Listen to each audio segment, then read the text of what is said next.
আমরা কিন্তু এখনো দেখছি যে কর্মঘণ্টা কমানোর কথা বলা হচ্ছে। কর্মজীবী মহিলাদের কর্মঘণ্টা 3 ঘন্টা কমিয়ে 5 ঘন্টা করা হবে। রাজনৈতিক দলের এজেন্ডা হিসেবে কর্মঘণ্টা কমানোর কথা বলা হচ্ছে। নারী কি চেয়েছে যে আমার কর্মঘণ্টা কমুক?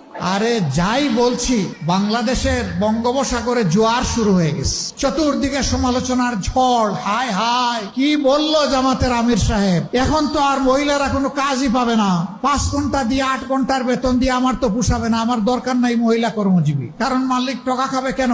আরেক দল বলতেছে যাও মহিলারা একটু রুজি রোজগার করতো, রাস্তাটা দিলেন আপনি বন্ধ করে। কোথাও কি তারা এই দাবি করেছে? করেনি। নারীরা চেয়েছে যে তার সেই কর্মক্ষেত্রে স্বাধীনভাবে থাকুক এবং তার সমস্যাগুলো বিবেচনায় নেওয়া হোক। ভাই, একদিনে সব কথা বলা যায় না। বিবেচনা না করে, চিন্তা না করে এই কথা বলি নাই। যে আপনি বলেছেন মহিলাদের কর্মঘণ্টা কমিয়ে দেবেন, এটা কি বৈষম্য না?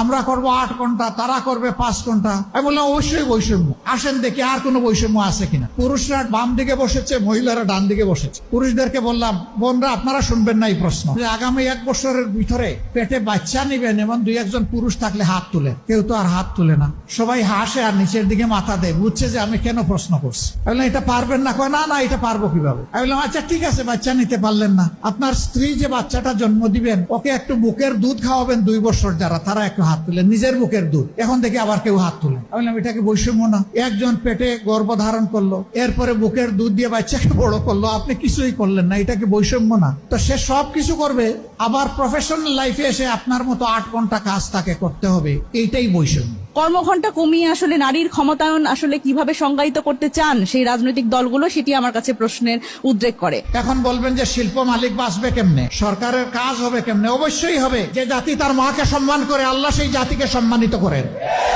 চুররা চুরি করে সমাজ থেকে পকেট কেটে লুণ্ঠন করে যেই টাকা নিয়ে যায়, সেই টাকা যদি ফেরত আসে, সেই টাকা যদি সদ্ব্যবহার করা যায়, মায়েকে রানীর মর্যাদায় প্রতিষ্ঠিত করা হবে ইনশাআল্লাহ। কার গায়ে জ্বললো আর কার গায়ে জ্বললো না এটা দেখার সময় আমাদের নেই। মারা 5 ঘন্টা কাজ করে 8 ঘন্টার বেতন পাবেন ইনশাআল্লাহ। তবে সেই 3 ঘন্টার বেতন শিল্প মালিকদেরকে দিতে হবে না, এটা দিতে বাধ্য থাকবে সরকার। একটা সমাজের ভিত্তি হচ্ছে পরিবার। পরিবার যে সমাজের সুন্দর, সেই সমাজ সুন্দর হয়। পরিবার যেখানে এলোমেলো, সেই সমাজ ধ্বংস হয়ে যায়। আমরা আজকে ধ্বংসের মধ্যে পড়ে গেছি। এই সমাজকে ধ্বংসের হাত থেকে উদ্ধার করতে হবে ইনশাআল্লাহ।